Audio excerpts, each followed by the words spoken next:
Welcome to Domination Travels. In this episode, we are exploring Prague, one of the most beautiful cities in Europe. We will take you through the famous sights, eat some Czech food, and check out the quirky side of this elegant city. So come along as we take you through our 3-day travel guide of things to do in Prague.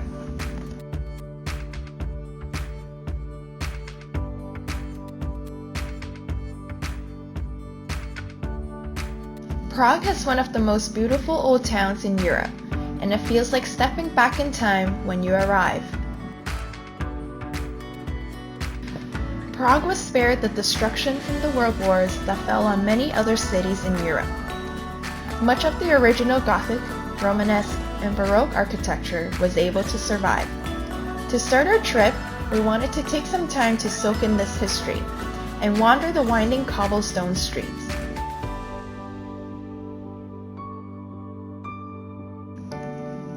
As we walked through the Old Town, we made our way towards the Old Town Square, regarded as one of the best squares in all of Europe. The square is packed with tourists, but it offers plenty to see and do. You can visit the Old Town Hall, which has a tower that you can climb to the top of, the famous astronomical clock, which was first built in 1410 and is the oldest operating astronomical clock in the world, and there are also a couple churches, including the Baroque St. Nicholas Church and the Gothic Our Lady Before Teen Church. There are plenty of restaurants near the square, but you can save money while enjoying traditional Czech food if you walk just a few minutes outside the main tourist areas. For our first dinner, we went to the famous dinner hall locale, which is loved by locals. But outsiders like us are catching on too, because the food is scrumptious and the prices are low. What we couldn't get over about locale was the beer card they give each table. To keep track of how much you owe, they just stamp the card. And yes, some tables will find a way to fill up the entire card. With our stomachs full with delicious Czech food, we wandered over to the Vlatava River, the historical lifeline of Prague. What we were surprised by is just how beautiful the view along the river is during the sunset. On a summer's night, the colors seemed to last in the sky forever, and it was perfect for taking some picturesque photos. As we walked alongside the Vlatava River, we eventually reached perhaps the most famous sight of all in Prague, the Charles Bridge. Built originally in the 14th century, the Charles Bridge is a charming pedestrian-only bridge. Leading towards Prague Castle and lined with statues of saints along the sides, walking on the bridge is like walking into a masterpiece painting. Filled with artists, musicians, and onlookers, Charles Bridge is filled with energy, and it's the perfect place to wrap up our first day and watch the sun go down.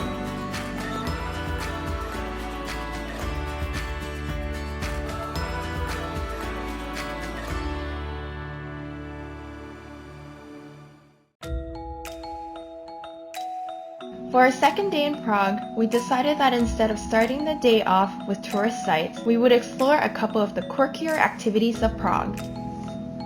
First up is actually a trip to the library to check out a column built entirely of books. You are welcome to stick your head inside, and thanks to a couple mirrors, you get the illusion of being inside an infinitely long tunnel of books.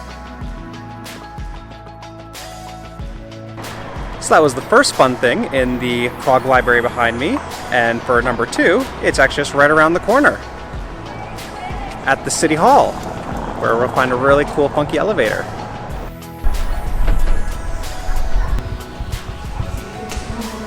I feel like I shouldn't be here, but I think we're allowed to come in here.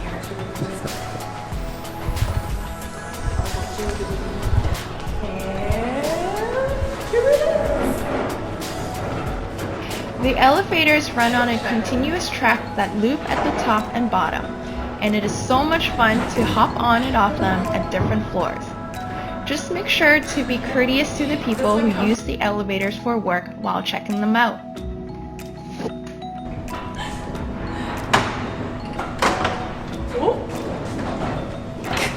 After enjoying more time wandering through the Old Town, we decided to go for lunch at another hidden gem. Right on the edge of the first district, off the tourist center, is Jídelna Teznov, serving affordable Czech food, cafeteria style. The menus are shown in Czech, but the staff was very helpful and friendly if you can't read Czech.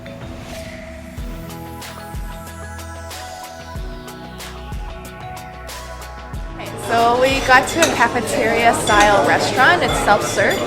We cannot read the menu, so we both just got what the person in front of us got, which turned out to be a lamb meatball.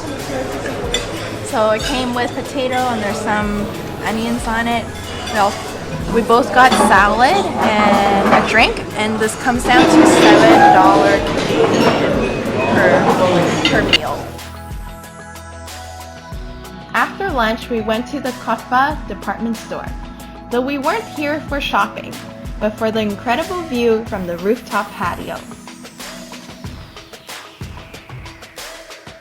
It was quiet when we arrived, which was just perfect since we could relax and be away from the crowds while enjoying the amazing view with a refreshing beer.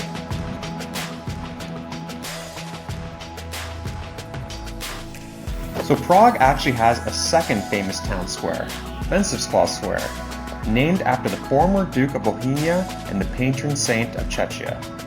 The square is more like a boulevard lined with shops and hotels and crowned by the Czech National Museum and a statue of Saint Wenceslas. Wenceslas Square is also one of the most important gathering points in Prague as it has historically hosted revolutions and celebrations. As the sun began to set, we crossed the Vlatava River again and made our way up to Prague Castle. It's a bit of a climb to the castle, but you do not want to leave the site off your itinerary. To visit the interior of many buildings in the castle, you will need a ticket, but if you just want to explore the castle grounds, you can do so for free. The castle complex is huge and filled with churches, halls, and palaces. A couple of the more popular sites are St. Vitus Cathedral and the charming Golden Lane, which used to be the homes of castle guards and goldsmiths. And if you visit in the evening, entrance to the Golden Lane is free too. Once you finish exploring the castle, take time to enjoy the spectacular view of Prague before heading down the hill. While Prague's most famous beverage is beer, if you're not a beer fan, Prague has you covered. To close off the third day, we checked out an underground cognac and wine bar not far from the castle. With a classy but down-to-earth atmosphere and extensive wine list, this is a worthwhile place to check out if you're looking for something different.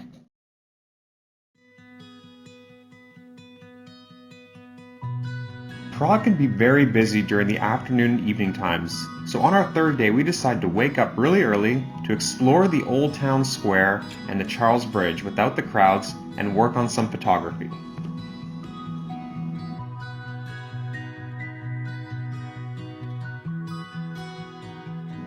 Waking up early is always difficult, but it was completely worth it in order to see the city without the crowds. On the western side of the Vltava, amidst the timeless streets emerges a new site to inspire dreams of love and peace, the Lennon Wall. Originally just a regular wall, after John Lennon was killed in 1980, graffiti art with his song lyrics and image began to appear.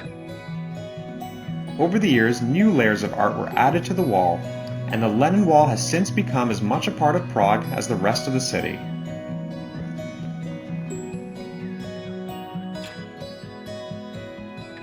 We made our way over to Grand Cafe Orient for coffee and something to eat.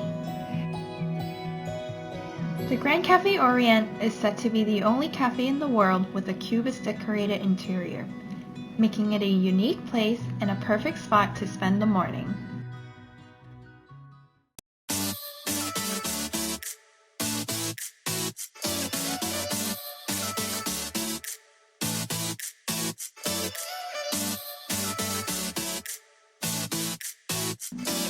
Making our way south down into Prague's second district, you will find the iconic Dancing House building, proving that Prague is a city that is ready to be daring and playful with its world-class architecture. What most visitors don't know is that you can actually go to the lounge at the top floor to grab a drink and check out the view of Prague.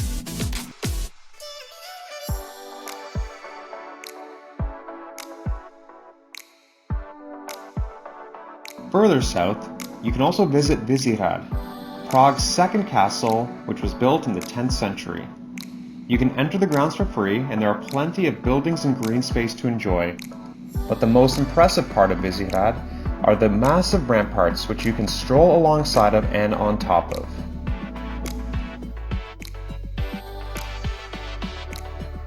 With our time in Prague wrapping up, we make one final trip to the city center and to Charles Bridge, but this time we are going to climb up the tower on the east side of the bridge.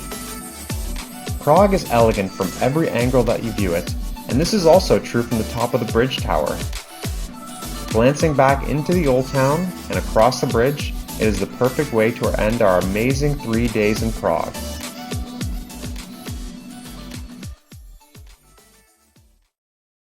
Thank you for joining us in our journey through Prague.